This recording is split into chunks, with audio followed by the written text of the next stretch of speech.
प्यार नाल इन्हां दे बुलावे ते आए इत्थे और सारिਆਂ ਦਾ आउण ਦਾ ਇੱਥੇ ਦਾ ਧੰਨਵਾਦ ਕਰਨਗੇ ਅਤੇ ਆਪਣੇ ਵਿਚਾਰ ਰੱਖਣਗੇ। ਸਭ ਦਾ ਧੰਨਵਾਦ ਕਰਨਗੇ ਆਏ ਹੋਏ मतलब ਤੇ ਨਾਲ ਹੀ ਮਹਾਰਾਜਾ ਅਮਰ ਸਿੰਘ ਜੀ ਨੂੰ ਭੋਗ ਲਗਾ ਕੇ ਸਾਨੂੰ ਲੋਕਾਂ ਦੇ ਨਾਲ ਉਹਨਾਂ ਦਾ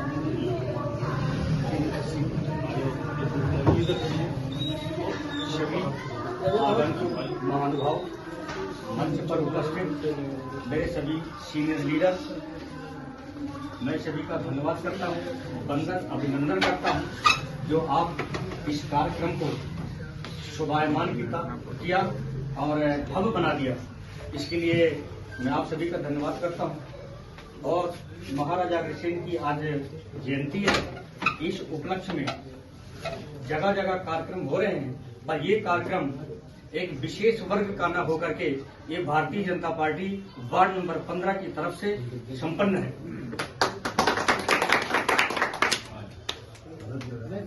महाराजा अग्रसेन का एक मूल सिद्धांत था जिस पर हमें अमल करना चाहिए, हमें सभी को उनके सिद्धांत को आगे बढ़ाना चाहिए।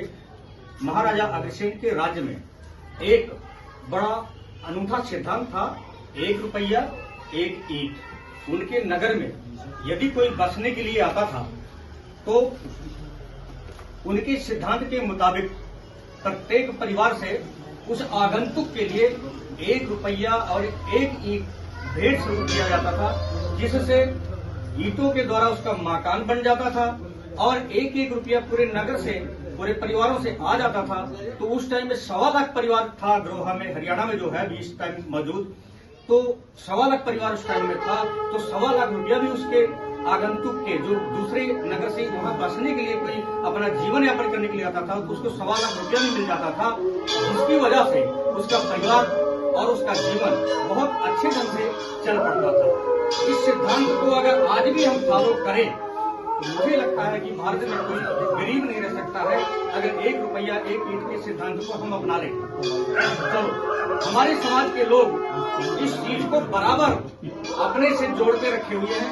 आज भी हमारे बानिया समाज में अगर कोई पिछड़ा होता है तो हम उसके इलाज के लिए भी आगे आते हैं, उसके पढ़ाई के लिए भी आगे आते हैं और उसके बेटी के ब्याह के लिए भी हम सब आगे आते हैं। ये सिद्धांत ऐसा अनूठा था कि अग्रोहा राज्य में कोई गरीब नहीं था, कोई पिछड़ा नहीं था, कोई बेरोजगार नहीं था, क्योंकि वहाँ 1 रुपया 1 ईंट का जो सिद्धांत चलता था वो सबकी बेगारी और पिछड़ापन को दूर करता था। ये हमारे महाराजा अग्रसेन का अद्भुत सिद्धांत था। और यदि प्रजातंत्र की बात करें तो पहला प्रजातंत्र महाराजा अग्रसेन ने ही लागू किया था और अपने राज्य के विस्तार के लिए कृषि कार्य, व्यापार और सेना का अद्भुत निर्माण किया था, जिनके योगदान से प्रजा का बहुत अच्छा पालन पोषण होता था। लेकिन कुछ वर्षों बाद या ये कहें 1192 या 94 के बीच, सन 1192 या 94 के बीच यमन का एक आक्रांता शहाबुद्दीन गौरी ने अग्रोहा राज्य पर हमला किया, पूरी नगरी को आग के हवाले कर दिया। तहस नहस करने के बाद धर्म परिवर्तन शुरू कराया। जब धर्म परिवर्तन जोरों पर आया तो हमारे लोगों ने वहां से पलायन करना शुरू कर दिया, जिसके जो पूरे देश में, पूरे भारत के विभिन्न हिस्सों में वो बट गए। लेकिन ये जो यहाँ से पलायन करके गए उनमें 5 भाग बने।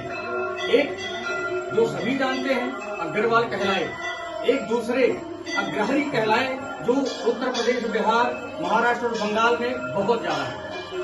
तीसरा वर्ग कहलाया जो जैन अग्रवाल कहलाते हैं। जैन 2 तरह के हैं, एक जैन, एक अग्रवाल जैन।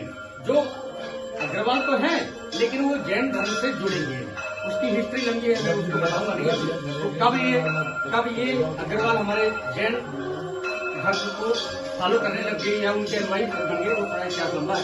वो 1450 का इतिहास है, वो फिर कभी हम बात करेंगे इस विषय पर। और एक मेरठ के आसपास, सहारनपुर, दिल्ली के आसपास राजवंशी अग्रवाल है, वो इस तरह से एक मारवाड़ क्षेत्र में, एक राजस्थान में मारवाड़ जगह है, उस क्षेत्र में जो लोग गए अग्रोहा से पलायन करके 1192-94 के बीच में शहाबुद्दीन गौरी के हमले से त्रस्त होकर के, वो मारवाड़ी अग्रवाल कहलाए और वो बहुत धनाढ्य है। और आज भी पूरे देश में फैले हुए, पूरे विश्व में फैले हुए हैं, देश और समाज की सेवा में पूरा डटकर काम कर रहे हैं। इस तरह से हमारे ये अग्रोहा के समुदायों का एक 5-7 टुकड़ों में विभाजित हो गए, लेकिन इसके बावजूद भीष्म महाराजा कृष्ण के वंशज हैं और सब गढ़वाल। ज्यादा लंबा समय न लेते हुए मैं अपनी बात को विराम देता हूँ और आए हुए सभी अतिथियों का नाम थोड़ा लंबा हो जाएगा। मैं सभी अतिथियों का सर झुका करके वंदन करता हूँ और अभिनंदन करता हूँ।